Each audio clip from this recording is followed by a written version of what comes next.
அன்பு சகோதர சகோதரர்களுக்கு வணக்கம். நம்ம இன்றைக்கி நம்மிடையே நிலவி கொண்டிருக்கிற ஒரு முக்கியமான பிரச்சனையை பற்றி பேசுகிறோம். என்னுடைய பெயர் பிரம்மஸ்ரீ சங்கர். நான் அடிக்கடி எல்லா வீடியோலையும் நான் சொல்லுவேன், என்னுடைய எழுத்துலேயும், மனிதன் என்பவன் தன்னுடைய பூரண பரிணாமத்தை அடைவதற்காகவே இந்த பிரபஞ்சமாகப்பட்டது 50 லட்சம் ஆண்டுகளுக்கு முன் நம்மை படைத்து மனித செல்களாக நம்மை உயர்வடைய செய்தது. பரிணாமம் என்ற நிலையில் ஒரு செல் உயிரியிலிருந்து ஏறக்குறைய நம்முடைய மனித செல்களாக 50 லட்சம் ஆண்டுகளுக்கு முன்னமே மாறிவிட்டது. இந்த பரிணாமம் எதற்கு வருது அப்படின்னா, நம்மளுடைய ஒளியிலிருந்து தான், ஒளி என்பது தான் நம்மளுடைய உயிராக இருக்கின்றது.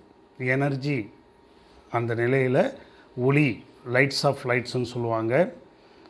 அந்த ஒரு அற்புதமான ஒளித்தன்மை தான் நம்முடைய ஒவ்வொரு செல்கள்லேயும் அமைஞ்சிருக்கு.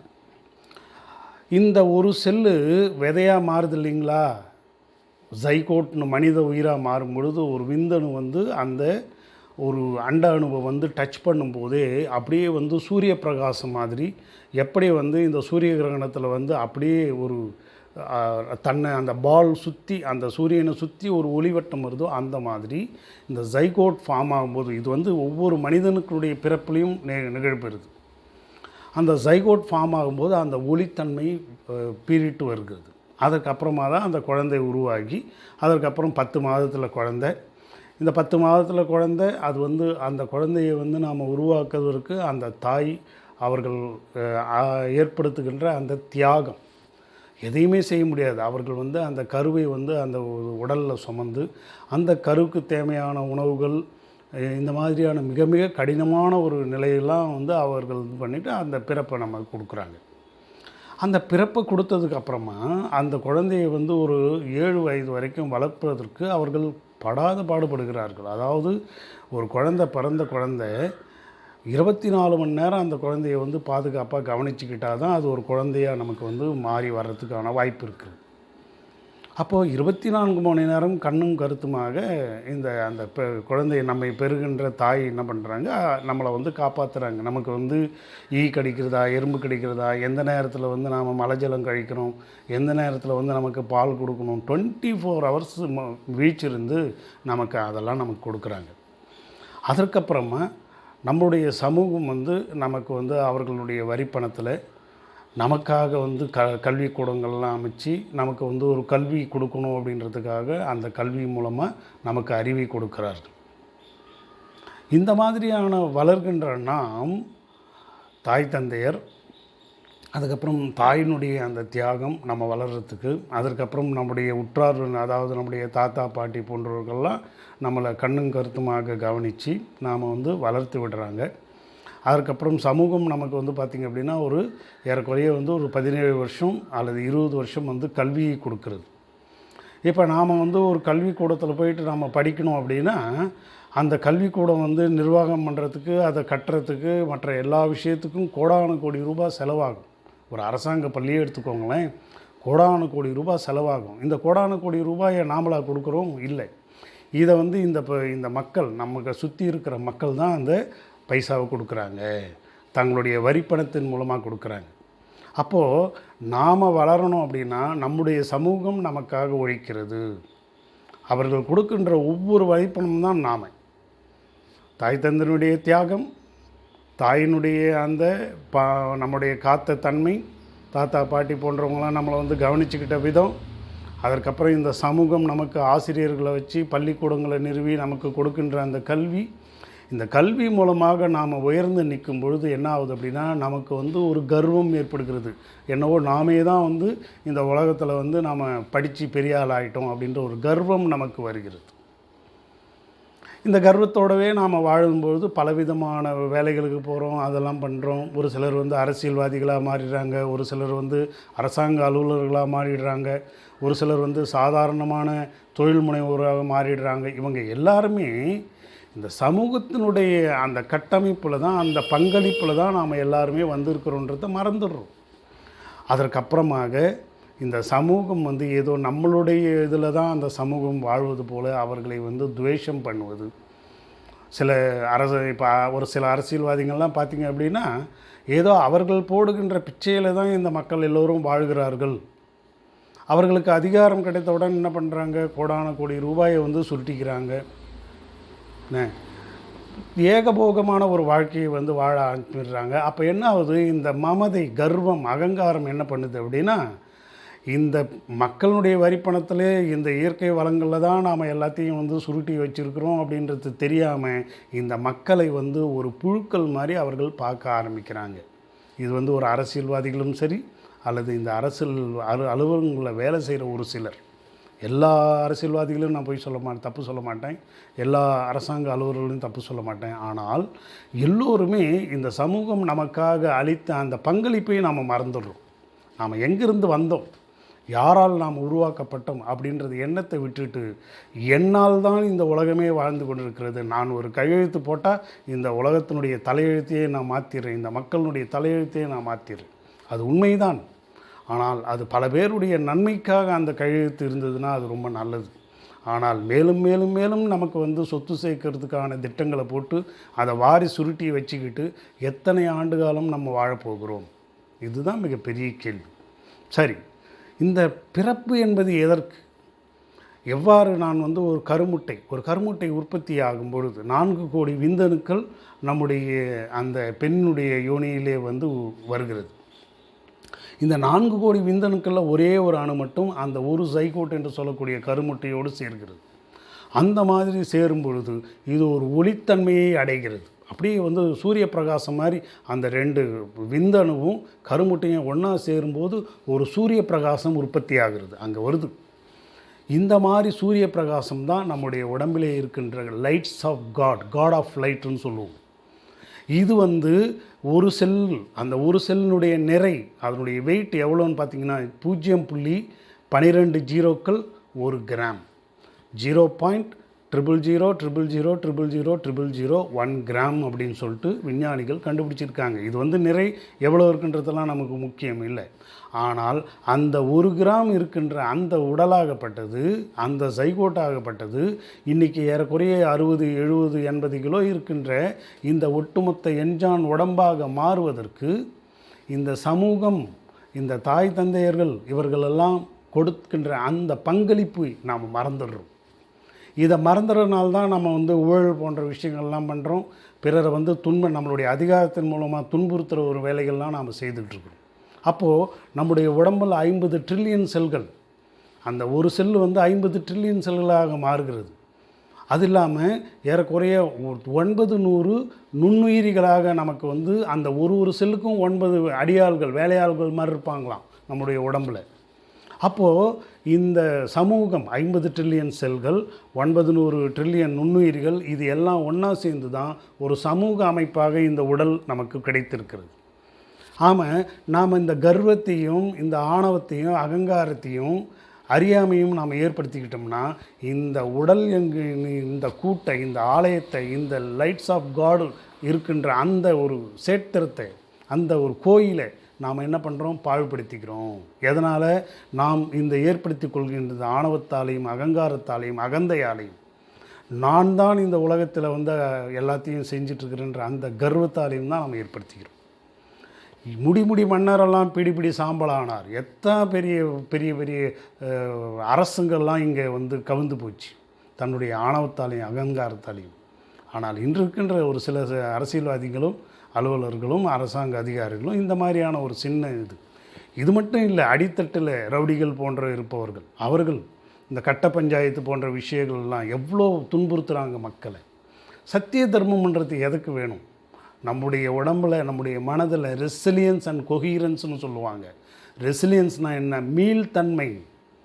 மனிதனாக இருந்து மனிதனாக உயர்ந்த தன்மை, அதே மாதிரி ஒளி தேகம் அடைகின்ற ஒளி பரிணாமத்தன்மையை எய்துவதற்கு ரெசிலியன்ஸ் அண்ட் கொஹீரன்ஸ்னால் என்னென்னா, நல்லிணக்கத்தோடு இந்த மனமும் உடலும் நல்லிணக்கத்தோடு வாழும்பொழுது மட்டும்தான் அங்கே தியானம் என்ற ஒன்று நிலையிலே மனதை ஒருநிலைப்படுத்தி அங்கே ரெசிலியன்ஸ் என்று சொல்லக்கூடிய மீள்தன்மைனா நம்முடைய உடம்பில் இருக்கிற சிரசில் இருக்கிற அந்த மனமாகப்பட்டது வெளியில் உள்ளுக்குள்ளே இருக்கிற ஆத்மசக்தி, ஜீவகாந்த சக்தின்னு சொல்லுவாங்க, உயிராற்றல்னு சொல்லுவாங்க. அது வெளியில் வந்து மூச்சு காற்றா வெளியில் வருது. இது வந்து மீள்தன்மையில் உள்ளே போய் ரெசிலன்ஸில் போய் இந்த சிரசில் உட்காந்து அது மறுபடியும் அந்த ஒளியாக மாறும்.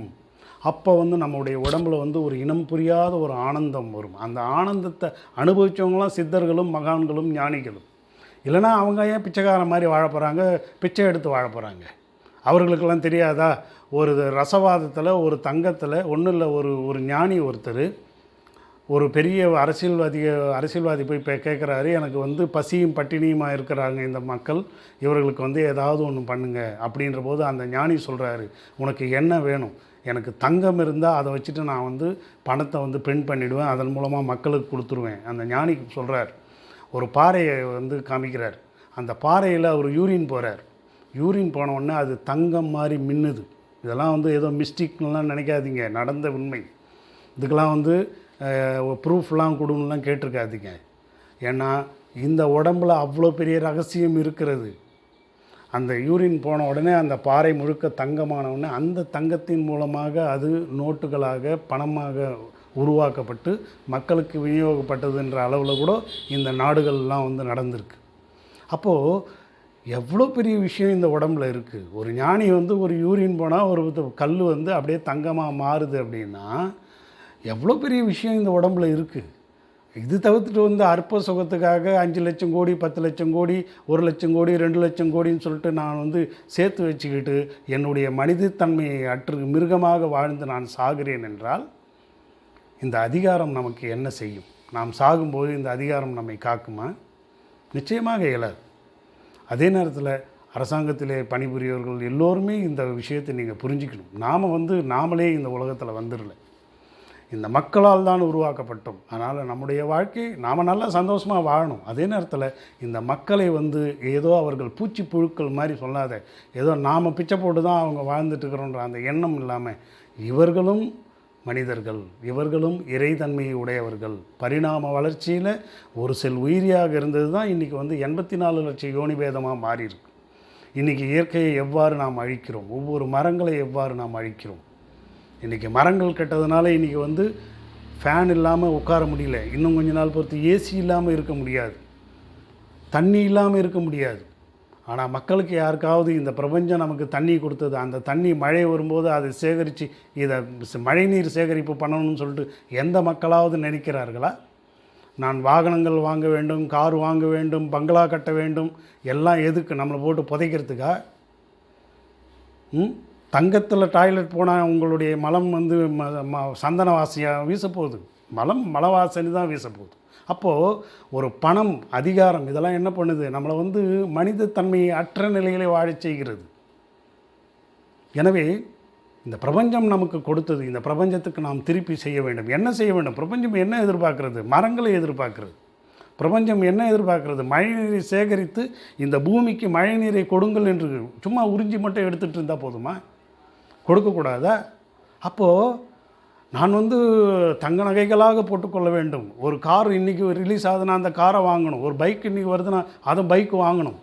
எல்லாம் யோசிக்கிற இந்த மக்கள் ஒரு முழம் மழைநீர் சேகரிப்பு வந்து ஒரு தொட்டியை வந்து அமைக்கிறதா, அல்லது வந்து ஒரு 10 ஏக்கர் வச்சுருக்கோம், 1 ஏக்கர் வந்து மழைநீர் தொகுப்பாக வந்து மாற்ற முடியுமா? அல்லது 1 ஏக்கர் வச்சுருக்கிறோம், ஏன் ஒரு 1/4 ஏக்கரில் மழைநீர் அமைப்பு ஏற்படுத்தக்கூடாதா? எல்லாமே சுயநலம். இந்த சுயநலத்தில் எத்தனை வருஷம் நம்ம வாழ போகிறோம்? இதுதான் நம்மளை வந்து போட்டு தள்ளிடுது. நோயால் பீடிக்கப்பட்டிருக்கிறோம். எதனால்? இயற்கையோடு சார்ந்து வாழாடுறதுனால தான். இன்றைக்கி வந்து 120 வருடங்கள் அனாயாசமாக வாழ்ந்த ஒரு கூட்டம் இன்றைக்கி வந்து 60 வயது 70 வயது தாண்டதே வந்து கேலி கூத்தாக இருக்குது. ஒரு பெரிய மிகப்பெரிய கேள்விக்குறியாக இருக்குது. ஸோ எனவே இதையெல்லாம் நாம் வந்து புரிஞ்சிக்கணும். மழைநீர் சேகரிப்பு, வெயிலில் இருந்து எடுக்கின்ற சூரிய மின்சாரம், ஏன் ஒரு கல்யாணத்தை வந்து 25 லட்சம் போட்டு 20 லட்சம் போட்டு பலரும் மெச்சுக்கிறதுக்கு நாம் செலவு பண்ணுறோம். ஒரு நாள் பர்த்டேவை வந்து அரை மணி நேரம் கொண்டாடுற பர்த்டேவை வந்து ஏறக்குறைய வந்து 1 லட்ச ரூபா 2 லட்ச ரூபா செலவு பண்ணுறோம். ஒரு நண்பர்கள் கூட போய் சேர்ந்துட்டு கூத்து கும்மாலம் அடிச்சுட்டு 10,000 20,000 செலவு பண்ணுறோம். இதெல்லாம் பண்ணுறோமே, நாம் ஏன் இந்த ரெனியூவபிள் எனர்ஜிக்கு, சோலார் எனர்ஜிக்கு நாம் இன்வெஸ்ட் பண்ணக்கூடாதா? அல்லது வந்து மழைநீர் சேகரிப்புக்கு நாம் பார்க்கக்கூடாதா? இந்த மக்களால் நாம் வாழ்க்கை உருவாகணும் செய்ய, இந்த மக்களுக்கு எதையாவது நம்ம நல்ல விஷயமாக செய்யக்கூடாதா? ஈவன் ஒரு பிச்சைக்காரன் கூட இன்றைக்கி வரி கட்டுறான். அவனுடைய பணத்தில் தான் நம்ம வாழ்ந்துட்டுருக்குறோம். முதல்ல அதை புரிஞ்சுக்கோங்க. எனவே இந்த ரோடுகள்லாம் போடுறாங்க, யார் உன் பணத்தில் மட்டும்தானே போடுறாங்க? காஷ்மீர்லேருந்து கன்னியாகுமரி வரைக்கும் ரோடு போடுறானே, யாரோட பணத்தில் போடுறான்? ஆக அதிகாரத்தில் இருப்பவர்கள் நீங்கள் நினச்சாங்கன்னா இன்றைக்கி இந்த மக்களை சொர்க்கபுரியாக வாழ வைக்க முடியாதுன்னு ஒன்றுமே கிடையாது. ஆக மனிதனுக்கு மனிதனே எதிரியாக மாறிட்டான். எதனால்? நாம் சொத்து சேர்த்து வைக்கணும் அப்படின்றதுனால. சொத்து சேர்த்து வச்சு என்ன பிரயோஜனம்? ஆக நீ காலங்காலமாக இந்த உலகத்தில் வாழ போகிற, உனக்கு முன்னாடி பதவியில் இருந்தவங்களாம் எப்படி அழிஞ்சான் அப்படின்றத பார்க்குறியா இல்லையா?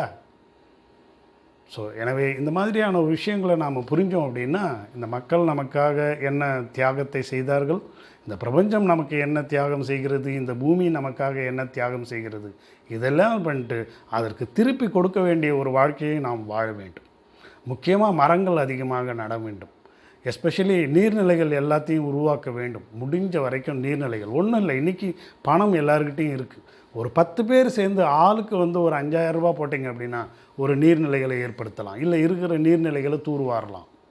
அந்த நீர்நிலைகளை சுற்றி பனை மரங்கள் நடும் பொழுது அந்த நீர்த்தன்மை பூமியில் நல்லா உள்ளே போகலாம். இன்றைக்கி பனை மரமும் தென்னை மரமும் இந்த பூமியில் இல்லை அப்படின்னா உயிர்களே இருக்காது. தேனீன்னு ஒன்று இல்லைன்னா இந்த உயிர்களே இருக்காது, விவசாயமே நடக்காது. நீ ஆர்டிஃபிஷியல் இன்டெலிஜென்ஸை வச்சுட்டு என்ன பண்ண முடியும்? பசின்னு ஒன்று இல்லாமல் போயிடுமா உனக்கு? இல்லை பசி ரெண்டும் இல்லாமல் போயிடுமா? ஆக விஞ்ஞானம் அவங்கள எந்த அளவுக்கு மூடனாக மாற்றி வச்சுருக்கு பாருங்கள்.